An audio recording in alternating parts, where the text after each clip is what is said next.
आप सभी को मेरी राम राम हरिभूमि न्यूज बुलेटिन में आपका स्वागत है। आज की वीडियो में हम सबसे पहले बात करते हैं फरीदाबाद की। यहां आईएमटी में न्यूट्रीमेड हेल्थ केयर कंपनी के इन्फेंट मिल्क पाउडर का सैंपल जांच में अनसेफ पाया गया। जी हां, ये पाउडर 6 महीने तक के छोटे बच्चों को पिलाया जाता है और इसकी गुणवत्ता में कमी गंभीर स्वास्थ्य चिंताएं पैदा करती है। फूड एंड सेफ्टी डिपार्टमेंट की लैब रिपोर्ट के अनुसार दूध पाउडर में कार्बोहाइड्रेट्स और आयोडीन की मात्रा ज्यादा मिली है, जबकि जरूरी पेंटोनिक एसिड और अन्य विटामिन की कमी पाई गई है। इन कमियों के कारण बच्चों में थायराइड और ओवरवेट होने का खतरा बढ़ सकता है। साथ ही डायरिया और लीवर संबंधी दिक्कतें भी हो सकती हैं। फूड एंड सेफ्टी विभाग ने तुरंत कंपनी को नोटिस जारी कर 30 दिन में जवाब मांगकर उस बैच के उत्पादों को बाजार से हटाने को कहा है, जिसके सैंपल फेल हुए हैं। चिंता इसलिए भी ज्यादा है क्योंकि ये मिल्क पाउडर हरियाणा के अलावा देश के कई राज्यों में सप्लाई होता है और अफ्रीका व खाड़ी के 20 देशों में एक्सपोर्ट भी किया जाता है।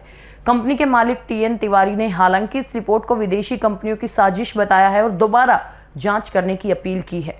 ये मामला छोटे बच्चों के स्वास्थ्य के लिए गंभीर खतरा पैदा करता है, जिसकी गहन जांच जारी है। अगली खबर दिल्ली के भजनपुरा से। यहां से 1.5 साल पहले लापता नाबालिग लड़की पानीपत में मिली है। बच्ची को चांदनी बाग थाना पुलिस ने इलाके में अकेले घूमते हुए देखा, जिसके बाद उसे तुरंत बाल कल्याण समिति के सामने पेश किया गया।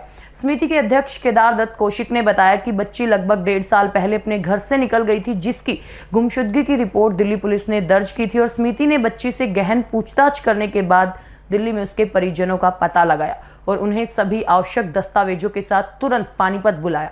सभी कानूनी औपचारिकताओं को पूरा करने के बाद बच्ची को सुरक्षित उसके परिजनों को सौंप दिया गया। परिजनों ने बच्ची को पाकर राहत की सांस ली और पानीपत पुलिस तथा बाल कल्याण समिति का आभार व्यक्त किया। अब बात करते हैं नारनौल की। यहाँ भीषण हादसे में महेंद्रगढ़ के 22 वर्षीय अभिषेक की मौत हो गई। बाइक डिवाइडर से टकराने के बाद युवक सड़क पर गिर गया, जबकि उसका चचेरा भाई दूसरी ओर गिरकर घायल हो गया। हादसे का सबसे चौंकाने वाला पहलू ये रहा कि युवक का शव दुर्घटना स्थल से करीब 10 किलोमीटर दूर मंढाना गांव के पास मिला। पुलिस जांच और सीसीटीवी फुटेज से पता चला है कि सड़क पर गिरने के बाद अभिषेक एक अज्ञात लाल रंग के ट्रक में उलझ गया और नेशनल हाईवे पर घसीटता रहा। मंढाना गांव में एक ब्रेकर पर आकर शव ट्रक से अलग होकर गिरा, जिसके बाद लोगों ने पुलिस को सूचना दी। अब बात करते हैं पंचकुला की। यहाँ हाई प्रोफाइल वन्यजीव तस्करी मामले के आरोपी सुभाष को सीबीआई कोर्ट ने भगोड़ा घोषित कर दिया है। आरोपी लगातार कोर्ट में पेश नहीं हो रहा था, जिसके बाद सीबीआई ने पंचकुला के सेक्टर 7 थाने में उसके खिलाफ केस दर्ज कराया और ये मामला 3 फरवरी 2025 का है, जब सीबीआई की वाइल्ड लाइफ क्राइम यूनिट ने वन्यजीव अपराध नियंत्रण ब्यूरो के साथ मिलकर पिंजौर में एक स्पेशल ऑपरेशन को अंजाम दिया था। इस ऑपरेशन के दौरान एक वाहन की तलाशी ली गई थी, जिसमें से भारी मात्रा में वन्यजीवों के अंग बरामद हुए थे। बरामद किए गए अंगों को अंतर्राष्ट्रीय कीमत लगभग 30 करोड़ आंकी गई थी। बरामदगी में तेंदुए की 2 खालें, तेंदुए के 9 दांत और 25 पंजे, ऊद बिलाव की 3 खालें, पेंगोलिन के शल्क और जबड़े के टुकड़े शामिल थे। इस मामले में 4 आरोपियों को मौके से गिरफ्तार किया गया था, जबकि एक अन्य आरोपी सुभाष फरार हो गया था, जिसे अब कोर्ट ने भगोड़ा घोषित किया है। आखिर में बात करते हैं मौसम की। पश्चिमी विक्षोभ का असर खत्म होते ही हिसार समेत हरियाणा की फिजाओं में जहरीला स्मोक छा गया है। शहर की हवा की गुणवत्ता खतरनाक स्तर पर पहुंच गई है।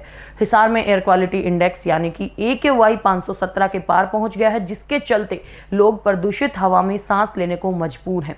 स्मोक छाने के कारण सुबह से ही लोगों को आंखों में जलन और सांस लेने में तकलीफ महसूस होने लगी है।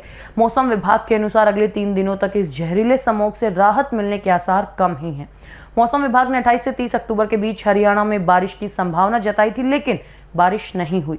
गुरुवार को बादलों का प्रभाव खत्म होते ही हवा में नमी का स्तर बढ़ गया, जिसके चलते स्मोक बन गया। मौसम विभाग ने बताया है कि 3 से 6 नवंबर के बीच एक और वेस्टर्न डिस्टर्बेंस आ रहा है और अरब सागर के सिस्टम के कमजोर होने से उत्तर भारत में नमी पहुंचेगी।